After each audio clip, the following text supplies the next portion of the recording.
E a vida cristã é isso, né? Ela não se resume a uma experiência, ao encontro, à conferência, mas são inúmeras experiências que vão gerando fé no nosso coração, que vão nos transformando, que vão nos moldando.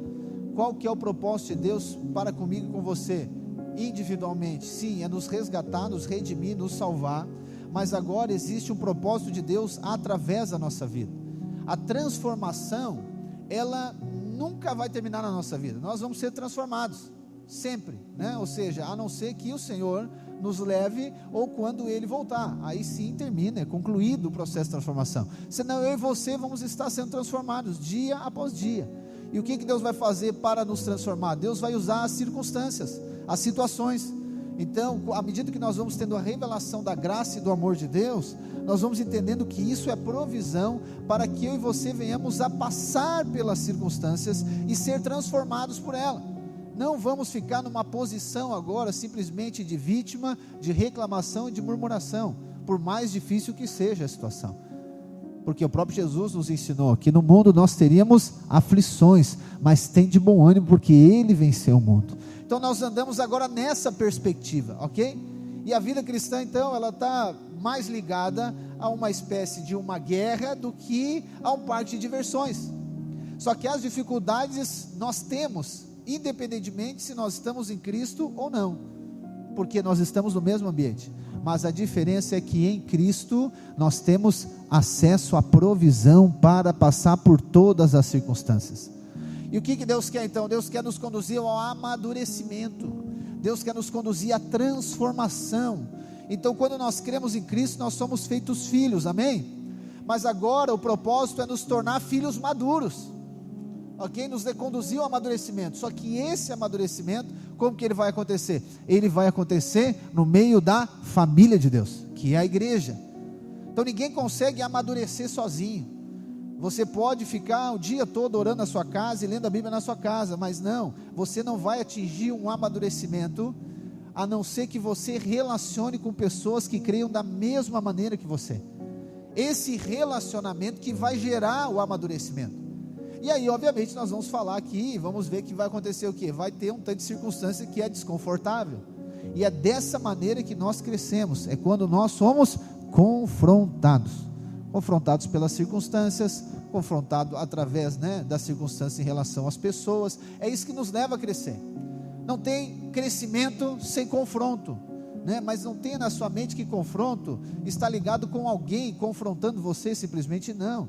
Você precisa perceber que esse é o propósito de Deus. Nós vamos ser confrontados por todas as coisas, para que nós venhamos a crescer, nós venhamos a amadurecer, e aí nós possamos expressar o Senhor, cada dia mais. Aleluia, irmãos. E em Atos, como nós estamos compartilhando nessa perspectiva de estilo de vida, que a oração de Jesus é o que? Então, Senhor, faça, Pai, faça aqui na terra como é no céu, amém? E esse então é o estilo de vida do cristão, na terra como no céu.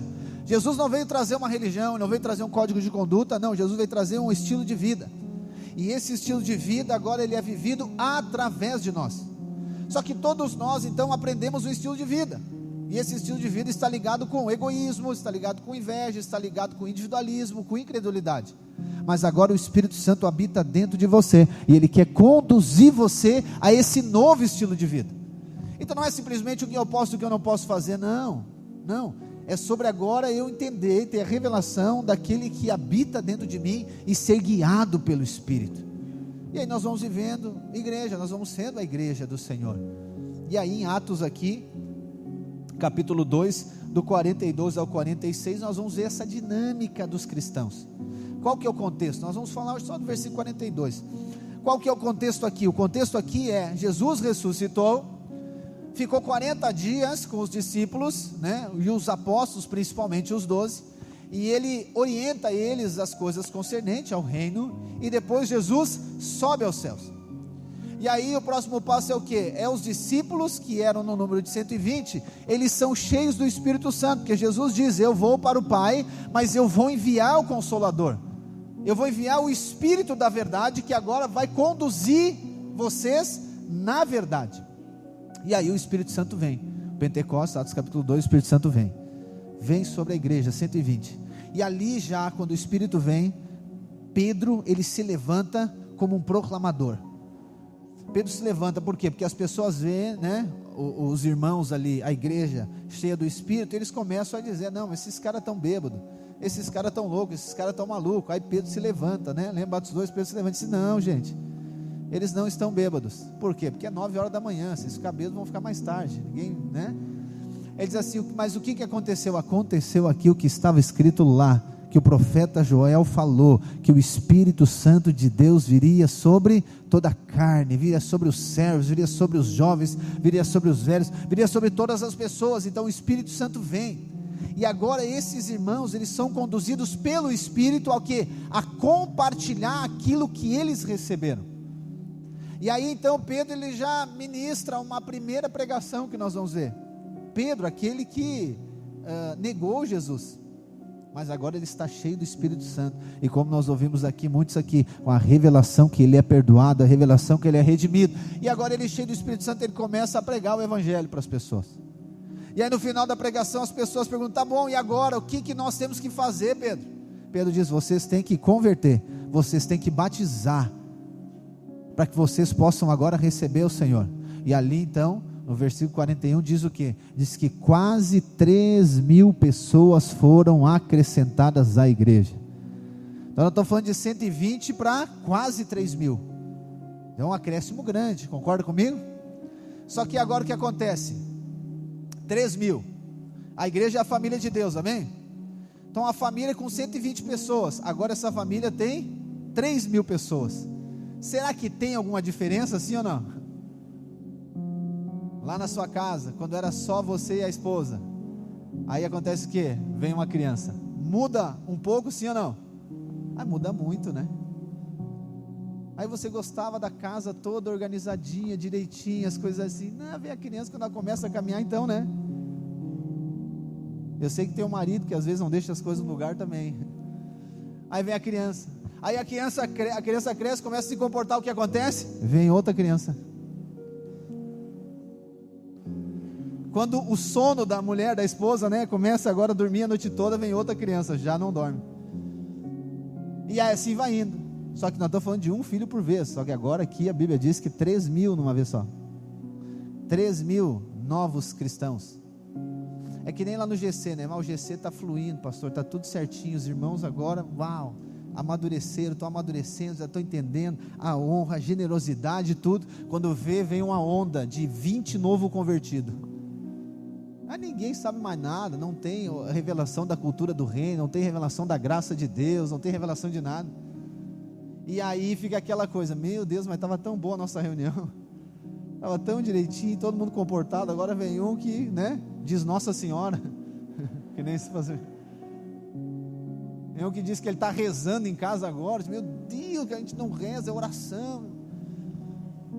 Ou seja, é pessoas que vão sendo acrescentadas à família.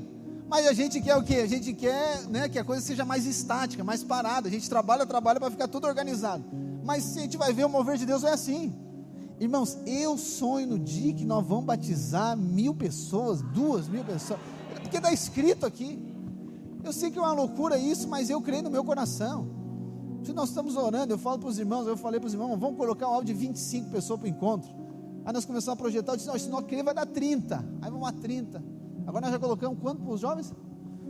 50 adolescentes, aleluia, é loucura, mas a Bíblia diz que quem pede recebe, então nós estamos pedindo, eu já estou pedindo, Senhor, nos dá 50 adolescentes nesse encontro. Então o que é uma questão de fé, só que eu sei que isso vai dar o quê? Trabalho, vai dar uma bagunça, irmão, imagina 50 adolescentes, mas eu preciso de você para me ajudar a cuidar deles. É por isso que Deus quer que você amadureça, porque tem muitas pessoas para ser salvo através da minha e da sua vida.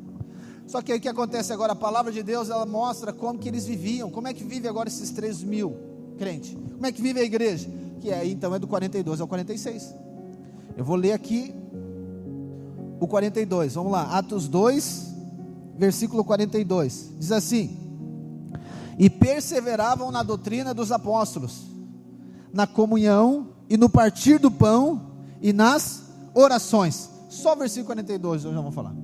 Então aqui está falando de 4 aspectos fundamentais. Então nós sabemos que é Cristo, sabemos que é a graça de Deus, sim, mas nós estamos falando de aspectos práticos agora.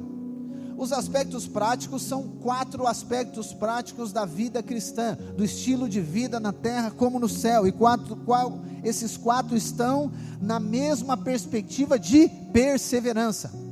Eu sei que a gente acha que perseverança é algo ruim, não, mas perseverança, ela está ligada com fazer algo, fazer a mesma coisa diversas vezes da mesma maneira. Então quando diz eles perseveravam, então eles perseveravam em oração, eles perseveravam no ensino da palavra, eles perseveravam na comunhão, e eles perseveravam no partir do pão. Então esses 4 aspectos são fundamentais da vida da igreja. É aqui, e hoje eu quero falar de 2, que é a doutrina dos apóstolos e a comunhão. Então a palavra diz que eles perseveravam na doutrina dos apóstolos e na comunhão. Então aqui, como eu falei para você, é uma questão mais prática, é uma questão mais diretiva. Eu sei que tem coisas, e talvez a maioria delas na vida cristã, elas são subjetivas, e principalmente se você me ouve há bastante tempo, eu sou muito subjetivo no ensino, eu trago aquilo que é subjetivo para o aspecto prático, mas o subjetivo é o fundamento. E o que é o subjetivo? O subjetivo é que a salvação é pela graça, mediante a fé, e não por obras, para que ninguém se glorie. Se você olhar para isso, isso é subjetivo, não tem algo que você tem que fazer, entende? É isso que talvez é um dos maiores confrontos na nossa conversão, porque eu e você viemos de uma religião, ou de um estilo de vida, que nós temos que fazer algo. Então, por exemplo, para mim hoje, ganhar dinheiro no meu trabalho, o que eu tenho que fazer, irmãos? Eu tenho que trabalhar, é lógico isso, não é? Pois é, mas para ser salvo eu não tenho que fazer nada. Ah, mas é mais fácil. Fácil? Você sabe que não é fácil. É mais desafiador você não fazer nada do que fazer. Se você não teve essa revelação, você vai ter. É porque se dissesse para mim e para você, tem que fazer tal coisa para ser abençoado, a gente vai lá e faz, mesmo que não consiga fazer, mas eu acredito que Deus vai ver o meu esforço, Deus está vendo o meu esforço, e Deus é misericordioso, então Ele vai ver o meu esforço e vai me dar, vai me salvar. Mas quando nós vamos para a palavra de Deus, entra esse aspecto subjetivo. Por quê? Por que deve ser subjetivo? Deve ser místico, por quê? Porque é pela fé. A fé não é um sentimento, a fé não é uma obra, a fé é algo que Deus nos dá para crer naquilo que Ele fez. Só que agora o que vai nos acontecendo? A transformação, a edificação, a maturidade, vai nos levando a aplicar isso que é subjetivo nos nossos dias. Só que para nós hoje, eu vou considerar que é fácil para nós, irmãos, hoje. Por quê? Porque nós temos a palavra de Deus, amém? Nós temos o Novo Testamento. Mas agora esses irmãos lá não têm o Novo Testamento, eles têm o Antigo Testamento. E aí como é que agora tu ensina os cristãos a viver na graça de Deus sem o Novo Testamento? Pastor, é fácil, é só colocar o olhar da graça no Novo Testamento. Sim, para nós hoje é muito fácil. Gente, a gente precisa entender que o contexto deles era o que? Era pessoas que nasceram na religião judaica. E tem coisas, nós falamos aqui, tem os 3 aspectos importantes, ou melhor, que são fundamentais da religião judaica, é o que? O templo, o sacerdote e a lei. Tu imagina agora, eles converteram, o Espírito Santo veio sobre eles, e agora eles vão viver, não, agora a gente não precisa mais do templo. Tá, mas como assim? A vida toda eu fui no templo, a vida toda eu vi meu pai oferecer sacrifício, a vida toda eu vi o sacerdote, a vida toda eu ouvi falar sobre a lei, mas agora não precisa mais. É confrontativo ou não é? Desafiador. Então nós estamos falando de uma transformação que acontece processual. Da mesma maneira que uma criança, ela não cresce do dia para a noite, ela vai crescendo de tempo em tempo, 1 ano, 2 anos, 3 anos, ela vai crescendo, ela vai amadurecimento. A mesma coisa, a vida cristã é assim. A vida cristã é dessa maneira. Só que qual que é o primeiro aspecto aqui agora, que a Bíblia nos mostra em relação à maturidade, a crescimento dessa igreja? É a questão do ensino dos apóstolos. A palavra doutrina quer dizer ensino, o ensino dos apóstolos. Então não é o ensino dos mestres. Por quê? Lembra? Religião judaica, existem os mestres da lei, os rabis, e eles eram muito valorizados por eles, e eles são pessoas muito sábias, só que a sabedoria deles não é considerada para aqueles que nasceram de novo, porque a sabedoria deles é natural, a sabedoria deles é humana. Então não tem como eu e você avançarmos na vida cristã, avançarmos na nossa vida espiritual com comida natural, amém, irmãos? Não tem como. Qual que é a nossa comida? A nossa comida é o ensino dos apóstolos, ou seja, é a comida espiritual. E os apóstolos, você já ouviu a história? Eles viveram durante 3 anos e meio com Jesus, todos os dias. Pastor, eles foram ensinados por Jesus? Sim, também, receberam muito ensino, mas eles receberam algo além do ensino, eles receberam a vida do próprio Cristo. Eles receberam a vida do próprio Cristo, então eles andaram com Jesus todos os dias. A gente vê nos evangelhos as histórias, né? Jesus expulsa o demônio, daqui a pouco precisa expulsar o demônio, daqui a pouco Jesus envia eles para expulsar o demônio. E isso ali é uma formação de discípulo, é uma formação de um filho, assim como eu e você somos com os nossos filhos, né? Você é assim, e se não é, precisa de ser, precisa de formar o seu filho, precisa de formar o seu filho, ou seja, o menino, a menina lá começou a crescer, já precisa estar cooperando com alguma coisa. Por quê? Porque você quer algum interesse agora financeiro nele? Não, é porque você vai formar ele. O seu filho, o menino, ele tem que ser formado para ser um homem de Deus, para ser um marido que ama a Deus e honra a sua esposa, aleluia.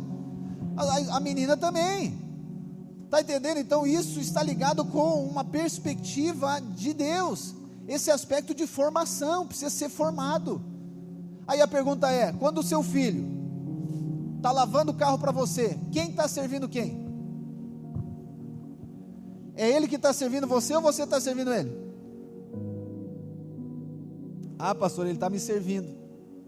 Será? Ou você que está servindo ele? Aí eu já fiz um nó na sua cabeça agora, né? Desculpa, não era a minha intenção. É que a gente sempre tem a questão de fazer algo para merecer. Nós temos a questão do fazer. O difícil para nós é receber, amém? Difícil receber, talvez você ainda não percebeu, mas é difícil receber, você quer fazer. Só que quando nós vamos para o aspecto de servir, nós achamos o quê? Todos nós queremos servir a Deus, amém? Agora eu vou colocar outro problema para você. Jesus disse, eu vim para servir, não para ser servido. Você quer servir, ele está dizendo que não é para servir, é ele que vai servir? Então quando Jesus envia para você para fazer algo, quem está servindo quem? Você está servindo ele? Ou ele que está servindo você? Vá, pastor, essa aí vamos orar essa semana, depois a gente pergunta de novo. Você precisa entender que Deus está formando você, e Ele está servindo você. As circunstâncias são oportunidades que Deus dá para que você seja formado, você seja encorajado, para que você seja edificado como filho, como alguém que vai se tornar um discípulo maduro e vai glorificar o nome do Senhor através da sua vida. Só que quando nós vamos para a perspectiva do ensino aqui, irmãos, e aqui eu vou ser bem didático com você, o ensino apostólico, ele tinha duas perspectivas. A primeira delas é chamado no grego de querigma. O que é querigma? Querigma está ligado com a proclamação, está ligado com a declaração da pregação do evangelho para convidar alguém para vir para a fé cristã. Então esse é o querigma, ok? Está ligado lá, por exemplo, Romanos capítulo 1, versículos 16 e 17, né? Que diz o quê? Que o evangelho é o poder de Deus para a salvação de todo aquele que crê. Então esse é o querigma. Então essa é uma base do ensino apostólico. Então constantemente a gente vê isso aonde? A gente vê isso em todo o livro de Atos, e a gente vê isso na história cristã, que todo cristão, não era o pastor que era o pregador do evangelho, não era o líder que era o pregador do evangelho, nós vamos ver que todos os irmãos, eles eram proclamadores do evangelho, todas as pessoas eram proclamadores. Por quê? Porque nós vamos ver lá em Atos 5, por exemplo, o homem chamado Barnabé, que ele dá aquela oferta, ele vende uma terra e dá aquela oferta, e aí depois ele é enviado para a pregação, mas ele não era apóstolo, ele não foi alguém que foi ali ungido por Jesus, no sentido natural, ali como foi os 12, mas ele foi enviado. Nós vamos ver lá em Filipos, lá em Atos mais para frente, uma mulher chamada Lídia, que ela fazia o que? Ela tinha uma empresa de tecido, ela era uma representante comercial de tecido, uma empresa da Turquia. O que ela faz? Ela se torna uma anfitriã de GC. A igreja começa em Filipos através de Lídia, uma mulher. Então nós vamos ver que a cultura cristã não é uma pessoa, não é duas, não é o pastor, não é o líder do GC, não é um anfitrião que somente vai proclamar o evangelho, que vai usar do querigma, entende? Não, existe uma perspectiva apostólica que é que todos são usados por Deus, todos são sacerdotes, todos receberam o evangelho, todos receberam o Espírito dentro de si, e recebem o Espírito sobre si, e são enviados para a pregação do evangelho, irmãos. Irmãos, o dia que nós todos entendemos isso, aí nós chegamos nos 3.000, imagina, você se torna um pregador, você está trabalhando lá, qual a sua profissão? Não, minha profissão, eu sou padeiro, mas o meu propósito é pregação do evangelho. A pessoa chega lá e diz, eu quero um pão, qual? O daqui ou do céu? Aleluia, oh glória, esse pão você vai voltar amanhã, mas eu tenho um pão que você nunca mais vai ter fome. Olha aí, quem trabalha na padaria já pega o insight, já anota essa. Está entendendo? É que a gente acha que vive para trabalhar, irmãos, para trabalhar, para fazer coisa, para ganhar dinheiro, para alguma coisa. Não, você tem um propósito e um chamado celestial. Nós estamos aqui, mas não somos daqui, nós somos da pátria celestial, do reino de Deus. Então todos pregavam o evangelho, então essa era uma base, o querigma. A outra é o didaquê, chamado de didaquê. Didaquê também é uma palavra em grego, que está ligado com uma espécie de conjunto, né? Aí aqui a gente vai ter uma questão bem normativa. E essa palavra de didaquê vem de fato de um documento que é escrito pelos 12 apóstolos, lá no ano 60, 65, talvez até 80, né, chamado de didaquê, a instrução dos 12. E até se você baixar na internet tem esse documento, até hoje. E ali era uma espécie de catequismo, eles usavam aquilo para uma espécie de catequismo dos cristãos. Era uma coisa bem didática, no sentido de que, como que você faz a ceia, como que você ora, como que você deve comportar com as pessoas, como que a esposa deve comportar, como que o marido deve comportar, como que é uma questão bem específica. Então o querigma está ligado com esse convite, com essa declaração para vir para a fé. O didaquê está ligado com a palavra, com a mensagem que é para edificar a fé, que é para fortalecer a fé, que é para conduzir ao amadurecimento nesta fé. Como eu falei, eles não tinham o Novo Testamento, mas agora nós temos o Novo Testamento, e aleluia. E eu quero ler para você 2 porções, e você vai ver que isso aqui é uma questão prática. O apóstolo Paulo tinha isso como um fundamento de ensino dele. Se você pegar as cartas de Paulo, né, Romanos, ele começa falando de aspectos subjetivos, por exemplo Efésios, ele começa falando, né, de Cristo, do propósito de Deus, que nós fomos chamados antes da fundação, nós estamos sentados nas regiões celestiais em Cristo Jesus, vai falando isso. Quando ele chega lá para o final, vamos lá, em Efésios capítulo 4, Efésios 4, versículo 25, talvez você nunca viu as cartas dessa maneira.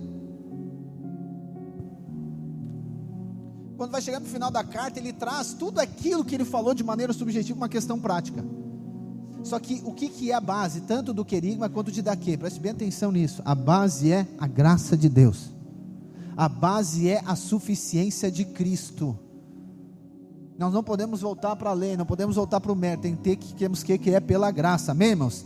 Acompanhe comigo aí Efésios capítulo 4, versículo 25. Então agora ele está ensinando como que é o estilo de vida cristão para aqueles irmãos lá de Éfeso, e hoje isso vale para nós. Diz assim: por isso, deixando a mentira, cada um fale a verdade com o seu próximo, porque somos membros do mesmo corpo. Fiquem irados e não pequem, não deixem que o sol se ponha sobre a ira de vocês, nem deem lugar ao diabo. Aquele que roubava, não roube mais, pelo contrário, trabalhe fazendo com as próprias mãos o que é bom, para que tenha o que repartir com o necessitado. Não saia da boca de vocês nenhuma palavra suja, mas unicamente a que for boa para edificação, conforme a necessidade, e assim transmita a graça aos que ouvem. E não entristeçam o Espírito Santo de Deus, no qual vocês foram selados para o dia da redenção. Que não haja no meio de vocês qualquer amargura, indignação, ira, gritaria e blasfêmia, bem como qualquer maldade. Pelo contrário, sejam bondosos e compassivos uns para com os outros, perdoando uns aos outros, como também Deus em Cristo perdoou vocês. Portanto, 5, sejam imitadores de Deus como filhos amados, e vivam em amor como também Cristo nos amou, e se entregou por nós como oferta e sacrifício de aroma agradável a Deus.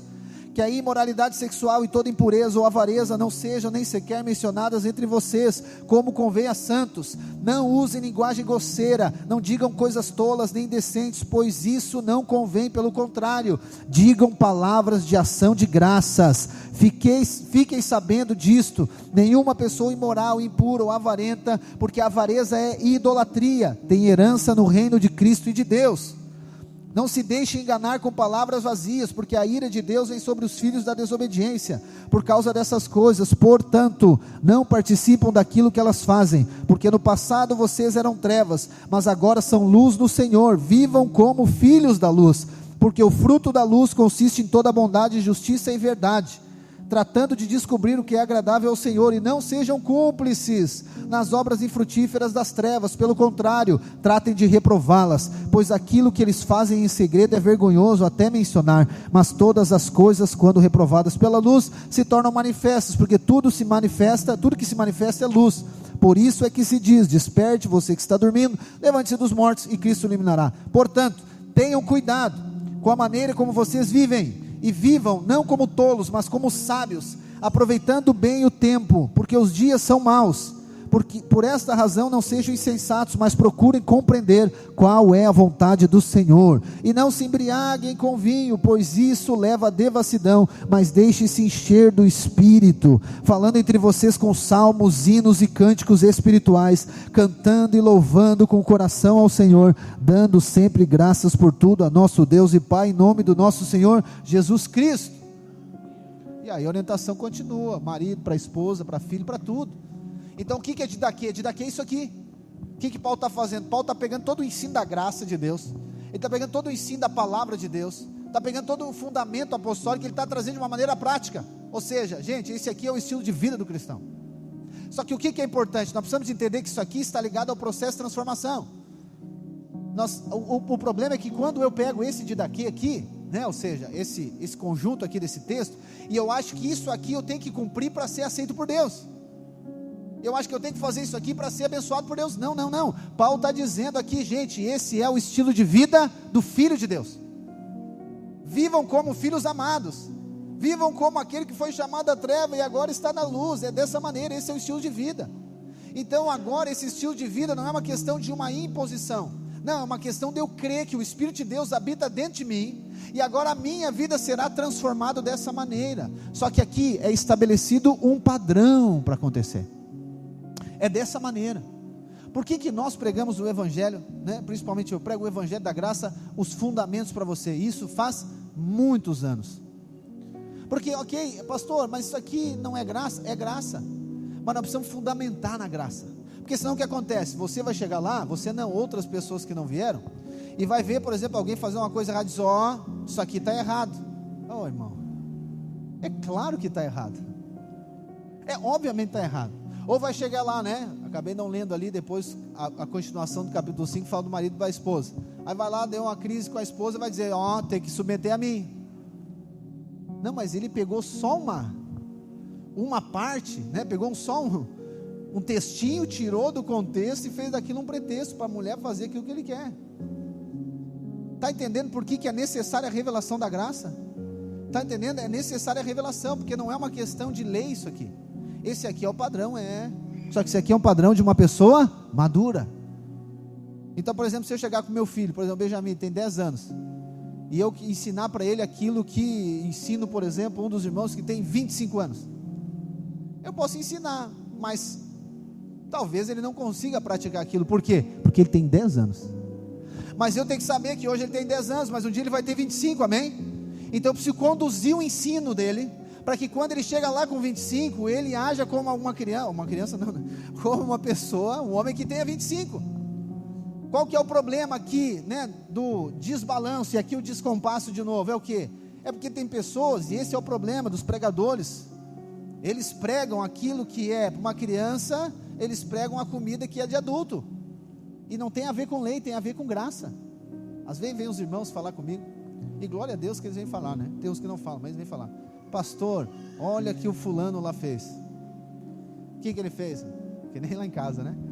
Fez isso, fez aquilo. Eu digo, não acredito. Não, ele não fez isso. Não, pastor, ele fez. Não pode ser que ele fez isso. Aí ele começa a entender, né, que eu estou ironizando.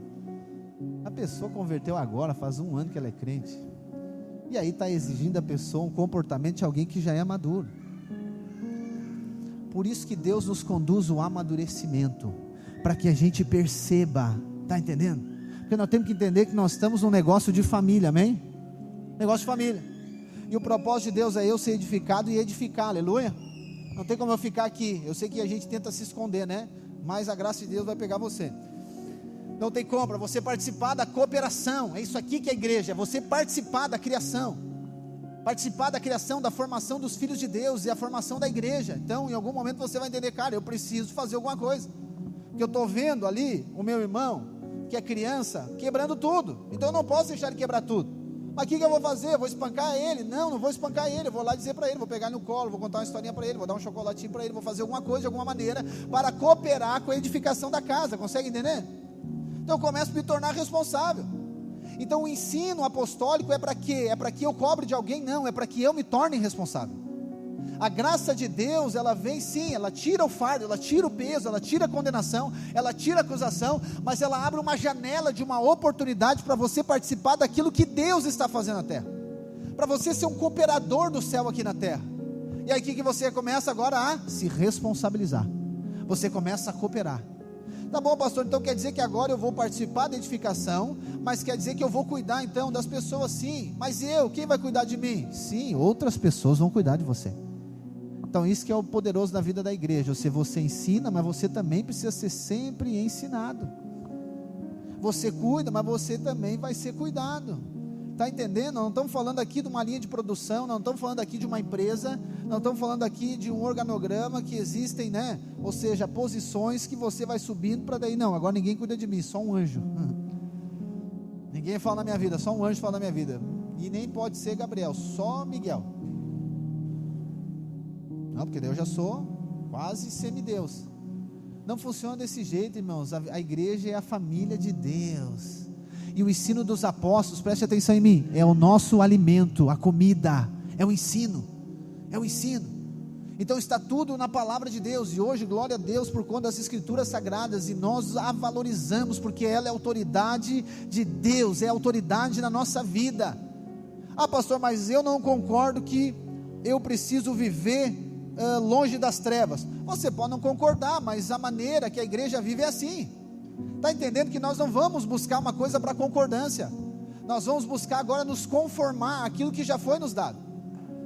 Às vezes as pessoas perguntam, né? Pastor, qual que é a doutrina da igreja de vocês? Ou ainda da tua igreja, como a igreja fosse minha, né? Eu disse, olha, a doutrina dos apóstolos. Tá, mas você não tem doutrina? A gente não tem, a dos apóstolos. Mas como é tal coisa? É como os apóstolos falaram.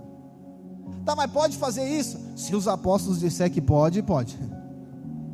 Mas não pode fazer isso? Se os apóstolos disser.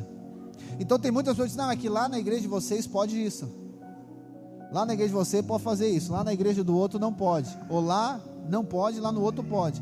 Não, nós não estamos buscando fazer uma doutrina, formular. A nossa busca é viver aquilo que já está estabelecido. A palavra diz que a igreja ela está fundamentada sobre o quê? Sobre os profetas e apóstolos. Então, ou seja, nós vamos para as escrituras sagradas. Tudo aquilo que nós compartilhamos aqui, nos GCs, em qualquer lugar, no encontro, qualquer lugar, todo compartilhamento, ele está embasado no ensino dos apóstolos. Então a autoridade está ligada com os apóstolos. Nós não precisamos trazer um outro ensino, já existe um ensino. Então, porque a igreja vivia com esse ensino. Claro que vamos considerar, existiam coisas culturais, sim, com certeza, mas as questões culturais não são fundamentais. O que é fundamental é o que a palavra diz, é o que está escrito. É o que está escrito, irmãos. Então nós precisamos de buscar de Deus a revelação daquilo que está escrito. Então eu e você temos que relacionar com a palavra de Deus, relacionar com as escrituras sagradas. Precisamos nos aprofundar nas escrituras sagradas, ler ela. Pastor, eu não gosto muito de ler. Pois é, deveria gostar. Não, eu não gosto muito de ler a Bíblia, me dá sono. A letra bem pequenininha, né?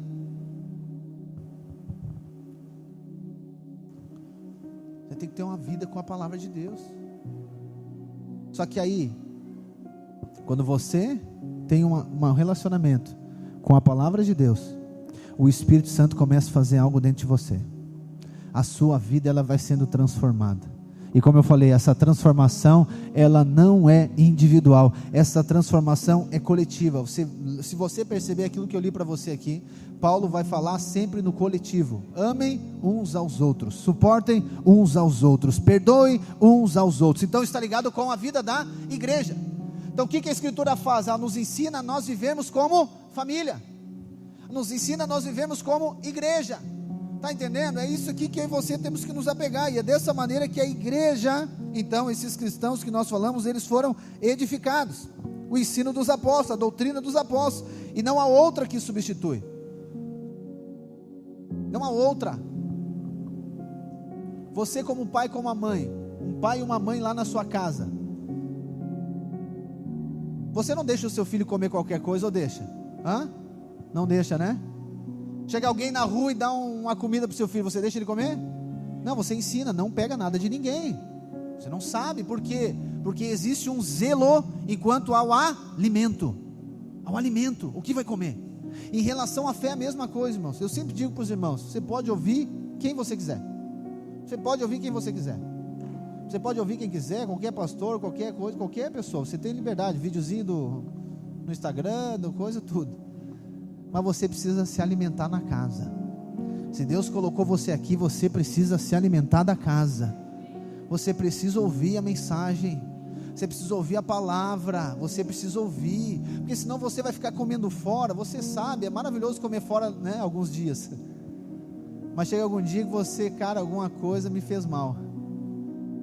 Não sei quem já tem a experiência de por conta do trabalho, não conseguir almoçar em casa. Eu, uns anos atrás, eu passei por isso. O que mais eu queria? Cara, eu quero ir para casa para comer a comida lá de casa, não é? No começo é lindo, maravilhoso, mas depois aquilo não é legal. Então para você comer a comida da casa, você pode ouvir, de novo, você pode ouvir qualquer pessoa, mas você deve ouvir o lugar ali que Deus colocou você. É dessa maneira. Tu imagina se esses se converteram aqui, eles continuassem sendo discipulados ou ouvindo os rabis do judaísmo. Não. Eu precisava ouvir os apóstolos. Por quê? Porque os apóstolos eram os pais ali, ou seja, as pessoas mais maduras ali da vida da igreja. Então precisava de ouvir ele. E não é uma questão de que os apóstolos eram melhor ou pior, não, mas é porque foi Deus que colocou. Entende isso que nós precisamos de entender?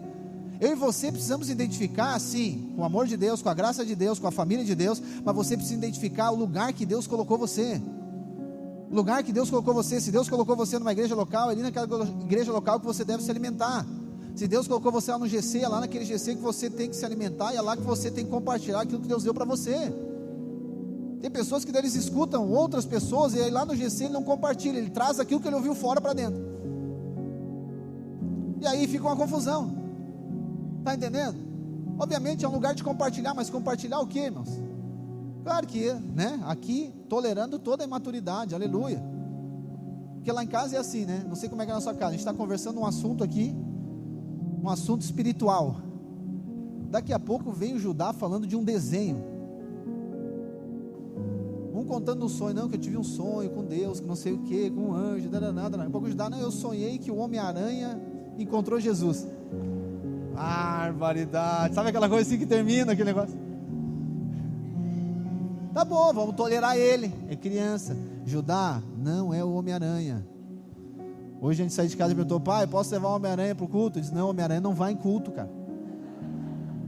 O Homem-Aranha não converte, não adianta. Não tenta, desiste. Está entendendo? Então nós toleramos toda imaturidade, mas Deus está nos conduzindo ao amadurecimento, amém? Porque é aqui que nós vamos ver uma igreja, aqui que nós vamos ver a igreja do Senhor avançando, a igreja do Senhor que ela avança na Ásia, ela avança por todos os lugares. Pessoas vão sendo salvas através desses irmãos, que eles têm o quê? Eles têm uma consistência no ensino da palavra. Não é saber da Bíblia, ok? Não é saber o versículo, o lugar que está, não é isso. Mas saber o ensino. Saber o ensino, por exemplo, lá na sua casa tem uma cultura, sim ou não? Quando você vai num outro lugar e lá é diferente da sua casa, você não estranha? Opa! Então é assim que a vida da igreja, existe uma cultura, existe um ensino que é base, que é fundamental. O dia que você ouve outra coisa diferente, você diz: opa, isso aqui está estranho, isso aqui está estranho, não é bem assim. Então você crê que a salvação é pela graça mediante a fé, amém? Então alguém chega lá e diz para você: não, a salvação é para aquilo que você faz. Você diz: não, vou passar um pouquinho, não é assim. Só que isso que você sabe não está ligado simplesmente com uma orientação de alguém, mas está ligado com uma experiência sua agora. E aí eu entro no segundo aspecto aqui, que é a comunhão, irmãos. A comunhão, ela é poderosa. Então essas 4 coisas estão juntos, né? Ensino, comunhão, partir do pão e oração. São 4 fundamentos que não tem com um mais importante que o outro. São os 4 que eles estão correlacionados consigo mesmo. Então a comunhão, você já sabe, não é eu estar junto. A comunhão está ligado com algo muito íntimo. A comunhão está ligado com algo muito profundo. Comunhão não está ligado com amizade superficial. Comunhão não está ligado sobre eu estar no lugar, não. A comunhão está ligado a uma unidade profunda para cumprimento de um propósito. Essa é a comunhão que fala. Então a comunhão está ligado com eu estar agora conectado. A comunhão está ligado com eu estar agora associado de maneira profunda. Está num relacionamento íntimo. Eu estou participando de algo com outra pessoa junto comigo. Talvez o mais próximo, né? E a Bíblia faz isso, e Paulo faz isso na própria carta aos Efésios. Ele vai dizer que a comunhão, ou seja, do homem com a mulher, aponta para Cristo e a igreja.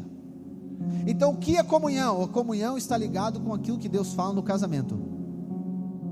Não há mais 2, agora eles são um só. Isso aqui é comunhão. Não existe 2, existe um. Não existe vários corpos de Cristo, existe um corpo de Cristo. Nós fomos feitos um só. E isso, irmãos, não acontece, presta atenção, isso não acontece do dia para a noite. Isso não acontece simplesmente porque você veio numa reunião. Não acontece porque você simplesmente frequenta uma reunião de GC. Não, isso acontece quando você agora é misturado por uma ação divina do Espírito. E isso aqui é uma questão espiritual, não misturado naturalmente, mas misturado no sentido do Espírito. Você agora é amalgamado aqui. E qual que é a base? O que começa a conectar? O ensino. O ensino. Por exemplo, você ouve tanto o ensino, que aquele ensino não é mais daquela pessoa que você viu, ele se torna seu. Então, por exemplo, você ouve tanto, né, sobre a palavra de Deus, você ouve tanto sobre que você é amado de Deus, que a salvação é pela graça mediante a fé, amém? Você ouviu o ensino de alguém, só que você ouve tanto que aquele ensino se mistura com você. Agora aquele ensino não é mais só daquela pessoa, ele se torna seu agora também. Ele se torna seu, e aqui nós temos uma unidade agora. Essa unidade. Então, por exemplo, se eu chegar lá na minha casa e dizer: amor, fala para o teu filho ficar sentado. Amor, fala para a tua filha ficar quieta. Não, mas filha dela, não, é filho meu também, consegue entender? Porque eu e ela somos um. É o nosso filho, a nossa filha, a nossa casa. É nós somos um só. Mas nós somos um só por quê? Por conta de um propósito. Por conta de um propósito, irmãos. E o ensino é ele que vai estabelecer a comunhão. Relacionamento é diferente de comunhão. Eu e você devemos relacionar com todas as pessoas. Relaciona com todo mundo, com todos. Mas comunhão a gente não vai conseguir com todos. Não vai conseguir com todos. A comunhão está ligada ao propósito. A comunhão está ligada ao chamado, aquilo que Deus escolheu você para fazer. Então você está casado com essa pessoa linda e maravilhosa. Você acha por causa de quê? Você está casado porque, enfim, Deus disse: não, eu vou te abençoar. Não, você está casado por conta de um propósito. O casamento não é o final da história, amém? O casamento é para um propósito, para gerar filhos. E a mesma questão espiritual. Nós nos reunimos para quê? Nós reunimos para, vamos reunir porque a gente tem nada para fazer. Comunhão não é reunião, mas quem tem comunhão reúne, amém? Mas quem diz que tem comunhão não reúne, é porque ainda não acessou a comunhão, precisa acessar a comunhão, porque a reunião é necessária. Imagina eu dizer que amo a minha esposa, que ela é o amor da minha vida, que eu quero construir uma vida com ela e eu não apareço em casa. Não combina, né, o discurso com aquilo que eu faço. Está entendendo? Então nós estamos falando o quê? Eu estou falando para você de algo que é muito profundo, que é gerado a partir do Espírito, através da palavra de Deus, do ensino. E aí, se eu e você queremos ter uma comunhão íntima e profunda para cumprimento de um propósito, porque eu vou ler para você João 17, que Jesus fala sobre isso, o quanto mais nós nos tornarmos um, mais fortalecidos no Senhor nós somos, e mais expressamos de Deus. Só que isso só vai acontecer quando nós comermos a mesma comida. Quando nós comermos a mesma comida, a comunhão, ela vai gerar essa unidade por conta de comer a mesma comida. Eu estou falando de comida espiritual, amém? Se você ouvir um ensino, se você trouxer um outro ensino que é diferente do nosso, não vai ter comunhão. O ensino determina a comunhão. Ele vai ser determinante a comunhão. Por quê? Porque senão não vai gerar mover de Deus. Não vai gerar mover de Deus. Eu lembro, há uns anos atrás, eu fiz uma aventura. Na verdade, Deus me enviou para uma aventura. Por isso que eu falo de Santa Catarina. Eu fui missionário em Santa Catarina um tempo. Mas eu nem sabia que era missão aquilo. Mas tá bom. Não, estou brincando. Eu fui, um amigo meu, ele tinha uma escolinha de futebol lá, ele precisava de um professor, eu fui para lá, fiquei um tempo. E eu era recém-convertido naquele tempo. E aí eu congregava na minha igreja, a igreja que eu tinha convertido, Assembleia de Deus Madureira, em Parobé. Imagina, cara, agora eu vou para lá, não tem igreja, como é que eu vou fazer sem os irmãos? E aí, eu preciso reunir, preciso ir em algum lugar. Então o que eu fazia? Eu fazia um tour gospel. É sério. Segunda-feira eu fui na Universal, terça na Graça, Igreja da Graça, na Kids, na Graça, quer dizer. Quarta-feira eu fui, eu acho que na Assembleia daí. Na quinta eu fui numa outra igreja que eu não lembro o nome. Eu fui um dia em cada igreja. Aleluia, tá bom? Ou seja, só estar com pessoas que creem em Jesus já era maravilhoso, amém? Mas daí eu me lembro, eu sentei para pensar, cara, o que eu recebi de palavra nesse tempo? Lá ele falou que tinha que pagar para ser abençoado. Lá ele falou isso. Lá o outro falou que eu tinha que fazer aquele outro, que eu tinha que pegar um sal grosso e botar atrás da porta. Lá outro, ou seja, é uma salada de fruta, não tem como. Tá bom, ou seja, nessa situação aqui a experiência foi legal, mas imagina viver assim. Então você hoje recebe o ensino num lugar, amanhã no outro, amanhã depois do outro, amanhã depois do outro, depois do outro. A bagunça que vai gerar dentro de você. Como é que funciona na internet, irmãos? Esse exemplo aqui é fantástico. Aí sai lá um vídeo na internet dizendo o quê? O maior vilão da saúde é comer ovo cozido. Já viu esse vídeo? Daqui a pouco você viu um outro vídeo que dizia que se você quer ter uma vida saudável, você precisa comer um ovo cozido. Aí você fica assim, tá, mas só um pouquinho, cara. Um diz que não pode. Se você quer emagrecer, toma um copo de água gelada de manhã em jejum. Já viu esse vídeo? Aí no outro vídeo vai ter um outro vídeo dizer assim, ó, se você quer emagrecer, não tome água de manhã. Aí você fica pensando, cara, eu tomo água ou eu não tomo água? O que eu faço? Você precisa submeter a alguma coisa. Você precisa submeter a algum ensino. Então se você ouve um ensino que diz a salvação pela graça, depois você vai ouvir o ensino que a salvação é pelas obras, não, aí vai bagunça. Se você ouve um ensino, depois ouve outro, não vai ter comunhão, irmãos, preste atenção. Eu estou falando que aqui a comunhão, ela é uma arma poderosíssima que Deus deu à igreja. Que Deus deu à igreja. A comunhão está ligado com comer o mesmo ensino. Perseveravam na comunhão, comendo do mesmo ensino, da mesma palavra, da mesma graça, do mesmo sacrifício, da morte e ressurreição, do espírito de fé, generosidade, honra, ousadia do espírito. É isso, nós vamos nos alimentando todos os dias. O que vai sair de você? Vai sair isso, porque você é aquilo que você se alimenta, amém? Então se você se alimenta do ensino, você vai liberar aquele ensino. Mas se você se alimenta do ensino, do lugar que Deus colocou para você, se você come da mesa, da casa que Deus colocou para você, você vai ser edificado, você vai estar fortalecido, você vai estar em comunhão, amalgamado com os irmãos. E agora nós juntos iremos cumprir com o propósito de Deus. Ouvir a palavra, ouvir, até que essa palavra se torne sua. Até que essa palavra se torne sua. Até que você amadureça, você cresça, e aquilo se torna seu. Eu lembro, na minha conversão, converti, depois quando nós viemos morar em Osório, vou finalizar já, nós viemos para Osório, e aí enfim, nos conectamos com o pastor Adroaldo e os irmãos, e começamos a andar junto.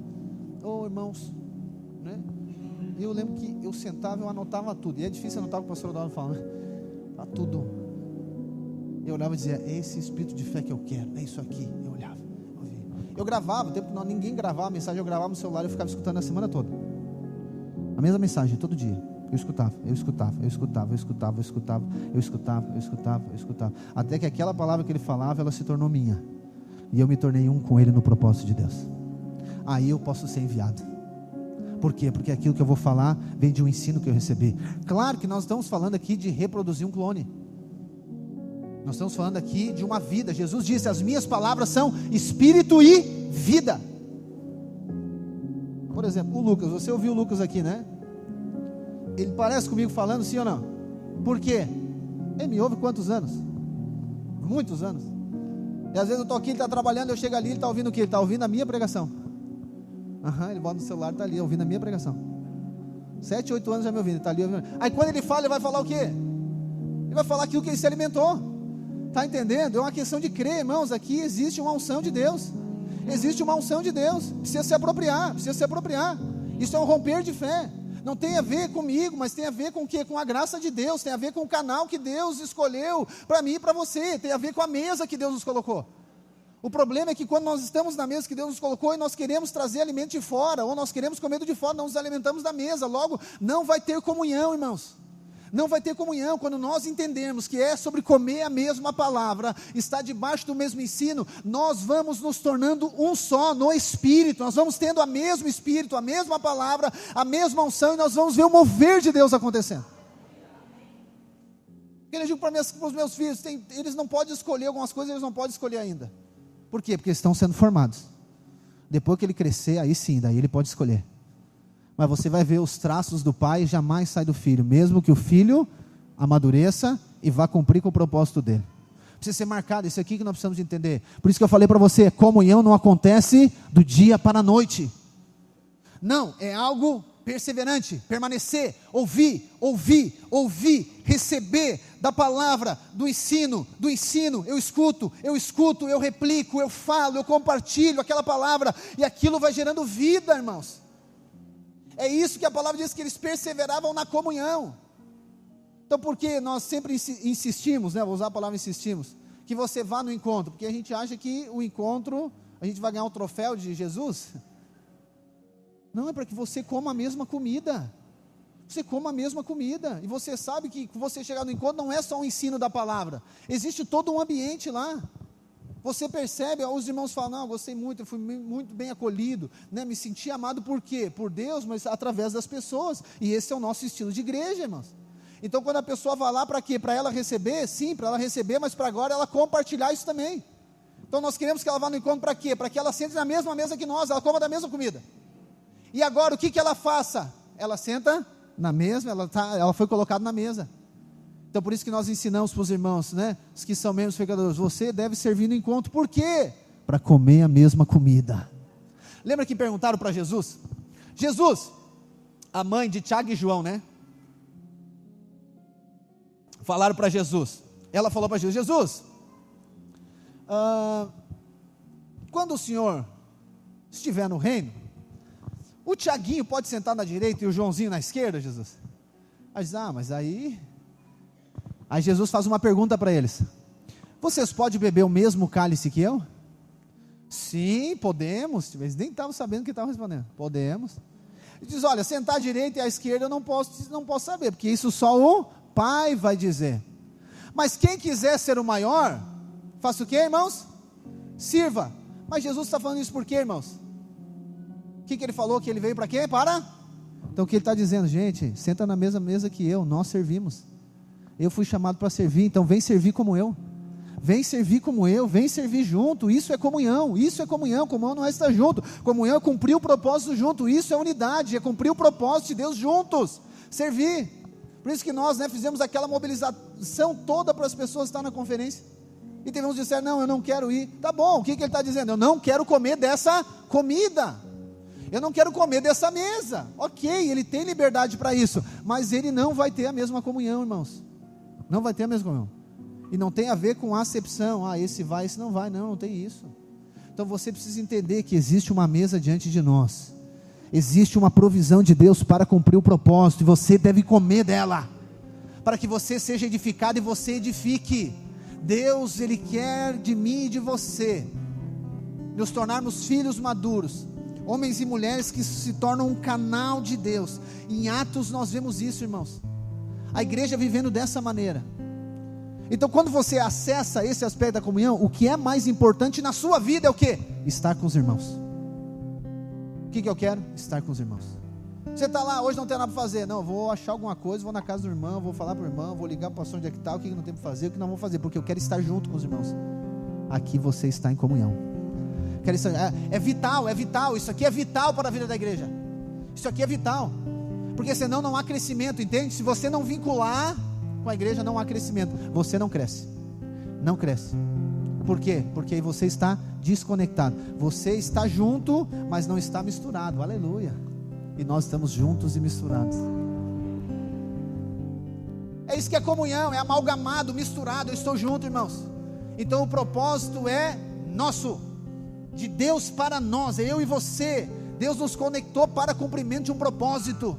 Deus nos conectou para cumprir um chamado. Deus nos conectou para que esse litoral inteiro tenha a revelação do amor e da graça de Deus, e Ele vai usar a sua vida.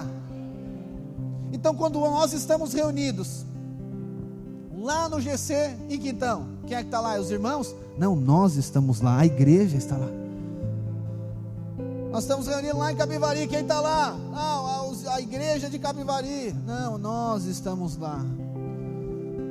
Nós somos um só no Senhor, irmãos. Nós somos um. Deus está conduzindo eu e você a nos misturarmos, um só propósito, um só coração, irmãos, nisso. Você não vai perder a sua individualidade, fique tranquilo. Você não vai perder. A sua individualidade vai ser mostrada, né? Porque a palavra diz que é a multiforme sabedoria de Deus, multiforme graça de Deus. Você precisa comer, precisa se alimentar disso, porque essa é a mensagem da graça, amém, irmãos? Eu falei que ia ler João 17, vamos ler lá para mim finalizar aqui. Aleluia. João 17.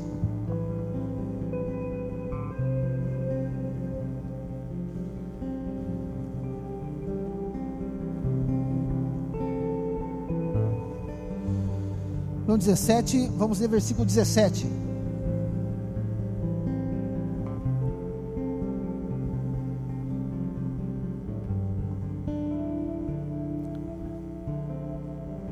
Aleluia.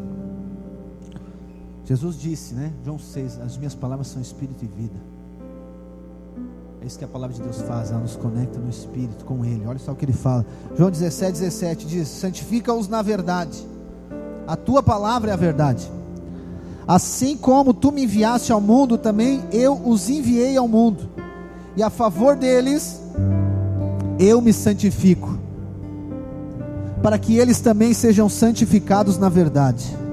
Não peço somente por esses, mas também por aqueles que vieram a crer em mim, por meio da palavra que eles falarem, a fim de que todos sejam um. E como tu, ó Pai, estás em mim e eu em ti, também eles estejam em nós, para que o mundo creia que tu me enviaste. Irmão, segura aqui, nós vamos continuar o 22. Essa aqui é a estratégia de evangelismo do céu. Nós nos tornarmos um com o Senhor, não individualmente, mas como igreja, através das palavras dele. E aí Jesus diz que quando nós nos tornarmos um com Ele, o que vai acontecer? O mundo vai crer que Ele foi enviado. Ou seja, nós nos tornamos uma expressão de Cristo. Nós vemos o céu manifestando na terra, a glória de Deus se manifestando. Porque quando Deus olha para a sua vida, quando as pessoas, olham para a sua vida transformada, o seu casamento, por conta do quê? Por conta da graça de Deus, por conta do favor de Deus, e por conta daquilo que Deus está fazendo no meio da igreja na sua vida. O que as pessoas olham? Elas vão ver quem? Elas vão ver você, elas vão ver Cristo na sua vida. Quando as pessoas olham, né? Eu sempre mostro para algumas pessoas. Agora, por exemplo, na conferência lá, reunido com os pastores, eu mostrando as fotos dos GCs. Olha aqui nosso GC. É mostrando as nossas crianças e disse: uau, mas meu Deus, irmão, que poderoso isso. Aí ele vê o que ali? Ele vê crianças? Não, ele vê uma expressão de Cristo. Eu mostro para as pessoas: está aqui, olha aqui as nossas crianças. Olha aqui os nossos irmãos reunidos. Isso aqui, o que eles veem? Eles veem Cristo, porque é só Deus mesmo para fazer isso. É a graça de Deus, irmãos, é a graça de Deus. 22. Eu lhes transmiti a glória que me deste. Para que ele transmitiu a glória? Para que sejam um como nós o somos. Eu neles e tu em mim, a fim de que sejam aperfeiçoados na unidade, para que o mundo conheça que tu me enviaste e os amaste, como também amastes a mim. Pai, a minha vontade é que onde estou, também estejam comigo os que me deste, para que vejam a minha glória que me conferiste, porque me amaste antes da fundação do mundo. Pai justo, o mundo não te conheceu, eu porém te conheci, e também esses reconheceram que tu me enviaste. Eu lhes fiz conhecer o teu nome, e ainda farei conhecer, a fim de que o amor com que me amaste esteja neles, e eu neles esteja. Nós relacionamos com todas as pessoas, amém? Mas a comunhão vai ser com a casa e com a mesa que Deus nos colocou. Entenda, a comunhão não é estar junto. Eu estou falando de algo profundo aqui. Comunhão está ligado com um propósito. E essa comunhão, o que acontece com ela agora? Ela se torna uma aliança. O que é o casamento? Uma aliança. Então não tenho uma comunhão superficial com a minha esposa, eu tenho uma aliança com ela. E essa aliança é o que? Até que a morte nos separe. Vou até o final com ela. Vou até o final. Aliança. Que Deus, como que a igreja é? Relacionamento superficial? Não. Relacionamento de comunhão e aliança. Aliançado. É isso que Deus quer nos conduzir, a sermos uma igreja aliançada uns com os outros, obviamente no Senhor, mas aliançada. Até quando? Até o final. Até o final. Pastor, quer dizer que eu vou ter que ficar nessa igreja até o final? Não. Talvez, quem sabe.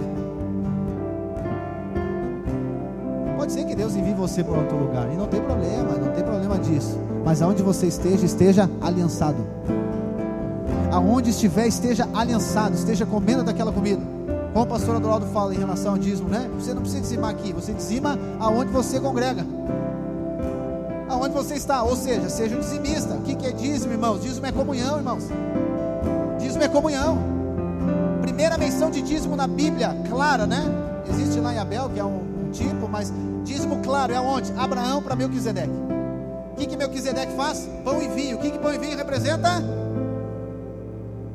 Pão e vinho representa a nossa comunhão com Deus. É isso que nós fizemos na ceia aqui.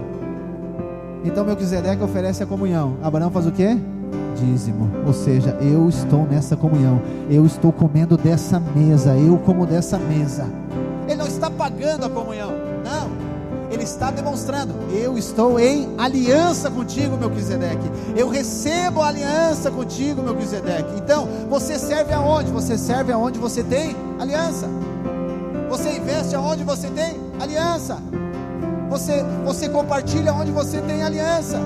Você vai até o final com quem você tem aliança. Então é isso que Deus está fazendo comigo e com você.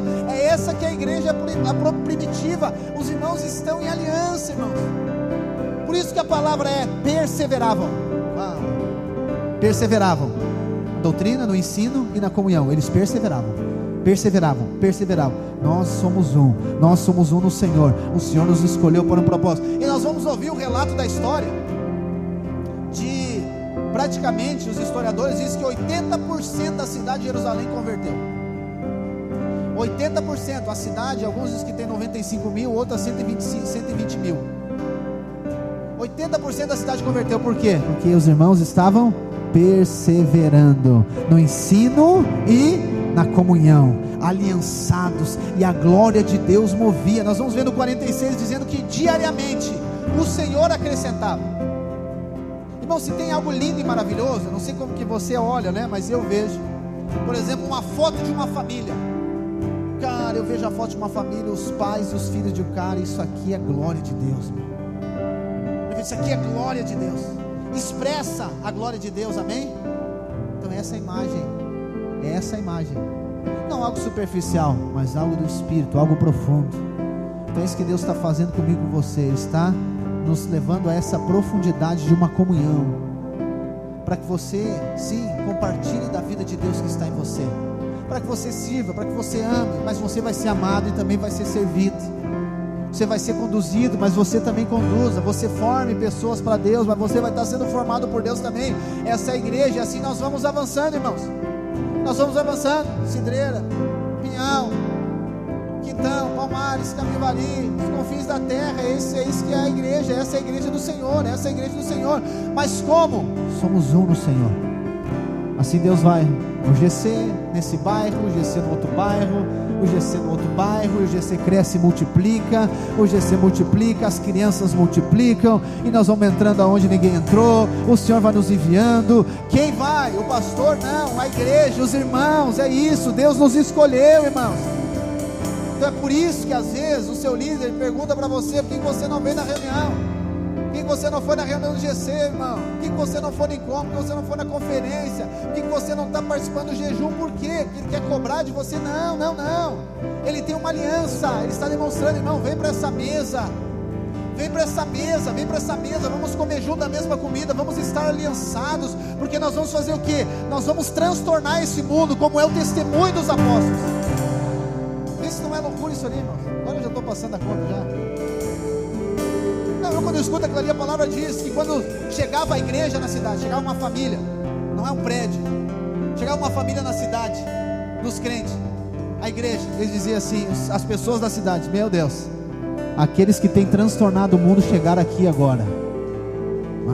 Aí o rebuliço acontecia, de glória de Deus, o poder de Deus vem, a glória de Deus manifesta, a graça de Deus, pessoas são salvas, irmãos, pessoas são libertas, famílias restauradas, crianças, jovens, adultos. Oh Deus, em nome de Jesus, Pai, nós declaramos, Senhor, nesta noite como igreja, Deus nos faz ser um no Senhor, nos faz ser um no Senhor, para que nós possamos cumprir com o Teu propósito, Senhor.